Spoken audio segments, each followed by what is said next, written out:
નમસ્કાર, આપ જોઈ રહ્યા છો સ્પાર્ક ટુડે ન્યૂઝ। સુરતમાં વસ્તી ગણતરીને લઈને શિક્ષકો દ્વારા વિરોધ નોંધાવવામાં આવ્યો છે। પ્રાથમિક શિક્ષક મહાસંઘ દ્વારા વિરોધ કરવામાં આવ્યો છે। ઉધના ખાતે આવેલ ઝાંસી કી રાણી ગાર્ડનમાં મોટી સંખ્યામાં શિક્ષકો એકત્ર થઈને વિરોધ નોંધાવ્યો છે। ઘર અને શાળાથી દૂર વસ્તી ગણતરીમાં શિક્ષકોને મોકલાતા વિરોધ કરવામાં આવ્યો છે। શિક્ષકોને વસ્તી ગણતરીનું કાર્ય 7 કિલોમીટરથી લઈને 21 કિલોમીટર સુધી દૂરના બ્લોકમાં ફાળવવામાં આવ્યું છે। એક તરફ ઉર્જા ઈંધણ બચાવવાની વાત કરાઈ રહી છે, તો બીજી તરફ શિક્ષકોને વસ્તી ગણતરીના નામે હેરાન કરવામાં આવી રહ્યા છે। શિક્ષકો શાળાનું કામ કરે કે વસ્તી ગણતરીને લઈને મૂંઝવણમાં છે। છેલ્લા 15 દિવસથી શિક્ષકો અને તંત્રને અરજી કરી રજૂઆત કરી રહ્યા છે, પરંતુ કોઈ ઉકેલ આવતો નથી। 1000થી વધુ અરજી તંત્રને આપવામાં આવી છે, છતાં કોઈ ઉકેલ નથી આવ્યો। BLOને વસ્તી ગણતરીના કાર્યમાંથી મુક્તિ આપવામાં આવે। સિંગલ મધર, સાસુ સસરાની કાળજી રાખનાર બહેનોને કાર્યમાંથી મુક્તિ આપવામાં આવે। સગર્ભા બહેનો, પ્રસૂતિવાળા બહેનો અને મેડિકલ ઇમરજન્સી બહેનોને વસ્તી ગણતરી કાર્યમાંથી મુક્તિ આપવામાં આવે। 55 વર્ષથી વધુ ઉંમરની મહિલા અને પુરુષ શિક્ષકોને કાર્યમાંથી મુક્તિ કરવાની માંગ કરવામાં આવી છે। જે શિક્ષકોના મોબાઈલ વર્ઝન નથી ચાલી રહ્યા, તેમને પણ સુવિધા પૂરી પાડવામાં આવે તેવી માંગ કરવામાં આવી રહી છે।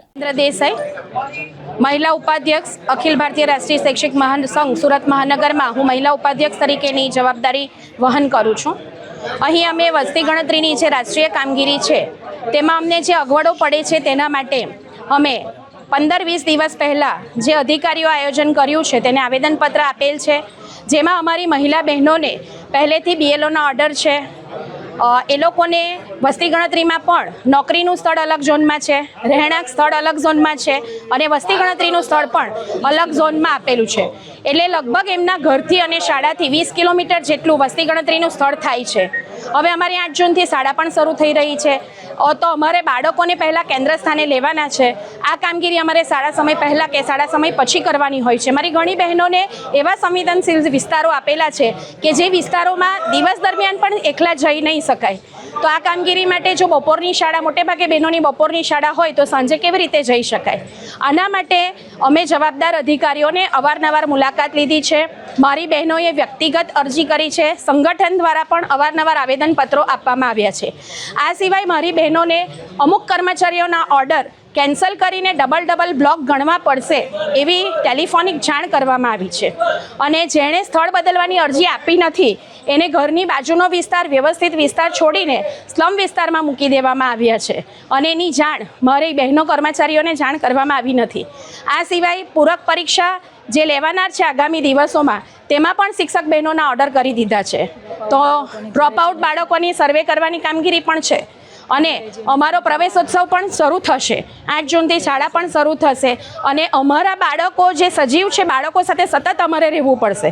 જ્યારે અન્ય સંલગ્ન કર્મચારીઓને ટેબલ વર્ક હોય છે, તો અમારા શિક્ષણનું પણ અમને ચિંતા છે, અમારા પરિવારની પણ ચિંતા છે। રાષ્ટ્રીય કામગીરી છે, અમે કરવાના જ છે, અમે સહકાર આપવાના જ છે, કામગીરી અમને કરવામાં કોઈ વાંધો નથી, પણ બહેનોને પોતાની જે અગવડ પડી રહી છે તેનું સોલ્યુશન અધિકારીઓ દ્વારા લાવવામાં આવે તો વધારે સારી રીતે રાષ્ટ્રીય કામગીરીને અમે પાર પાડી શકીશું। અને આપણા આદરણીય વડાપ્રધાન મોદી સાહેબે પણ આહવાન કર્યું છે કે આપણે ઈંધણની બચત કરવાની છે। તો 20-20 કિલોમીટર જો દૂર અંતર હોય તો આમાં ઈંધણની બચત કેવી રીતે થશે? અને ખાસ કરીને મારી સગર્ભા બહેનો, એ લોકો જાતે કચેરીના ધક્કા ખાઈને અવારનવાર અરજીઓ આપી છે। હવે પ્રેગ્નન્સીની હાલતમાં બધા જ જાણી શકે છે કે આટલી અઘરી કામગીરી થઈ શકે એમ નથી, તો એમને ડૉક્ટર સાથે મેડિકલ ફાઇલ સાથે રજૂઆત કરી છે। આજ દિન સુધી એનો કોઈ નિકાલ આવ્યો નથી। જે બહેનોને શારીરિક તકલીફ હોય કે જોઈ શકાય કે ફ્રેક્ચર છે, અન્ય ગંભીર બીમારી છે, એને અરજી આપી દીધી છે, પણ એના પર પણ કોઈ કાર્યવાહી કરવામાં આવી નથી। 1 તારીખથી અમારે કાયદેસર રીતે વસ્તી ગણતરી કરવાની છે, પણ અમારા ઓર્ડર બદલી આપવામાં આવશે।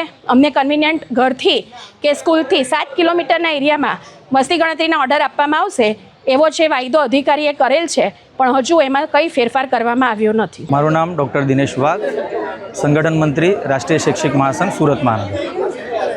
કઈ રીતના વિરોધ છે, કઈ રીતના તમારી માંગણી? આ માંગણીનો જે મુખ્ય વિરોધની જે બાબત છે એ છે વસ્તી ગણતરી માટે જે શિક્ષકોને જે સ્થળની ફાળવણી કરવામાં આવેલી છે એમના રહેઠાણ અને સ્કૂલ એનાથી ઘણું દૂર, કેટલાક કિસ્સાઓમાં 10થી 15, 20 કિલોમીટર સુધીનું અંતર જે છે એટલા દૂર એમને વસ્તી ગણતરી માટેની કામગીરી સોંપવામાં આવેલ છે।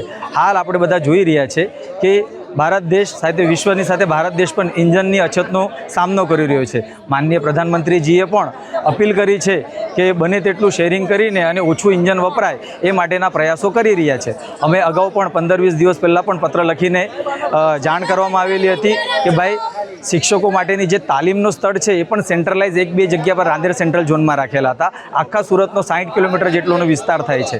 એ એટલા દૂરથી એક જગ્યા પર તાલીમ માટે બોલાવે. 4,000 થી 4,500 અમારા શિક્ષકો છે ને આટલી લાંબી મુસાફરીમાં તો અમને આવી વાત કરી કે ભાઈ પહેલી 2 તાલીમ થઈ ગઈ છે, હવે પછીની તાલીમનું સ્થળ જે તે ઝોનમાં રાખીશું. તો છતાં તાલીમનું સ્થળ પણ નથી બદલવામાં આવ્યું અને હાલ વસ્તી ગણતરી 1 તારીખથી શરૂ થઈ રહી છે ત્યારે લિંબાયત ઝોનના શિક્ષકો વરાછામાં, સચિનમાં, રાંદેરમાં અને રાંદેરના શિક્ષકો લિંબાયતમાં આવી રીતના બધી બ્લોકની ફાળવણી થઈ છે. ત્યારે અમારી એવી માંગણી છે કે દરેક શિક્ષકને પોતાને રેસિડેન્સ અથવા તો સ્કૂલ નજીક ફાળવવામાં આવે કે જેનામાંથી સમય પણ બચે અને ઇંધણની પણ બચત થાય અને સાથે સાથે જે બાળકોનું શિક્ષણ માટે પણ વધારેમાં વધારે સમય આપી શકે છે.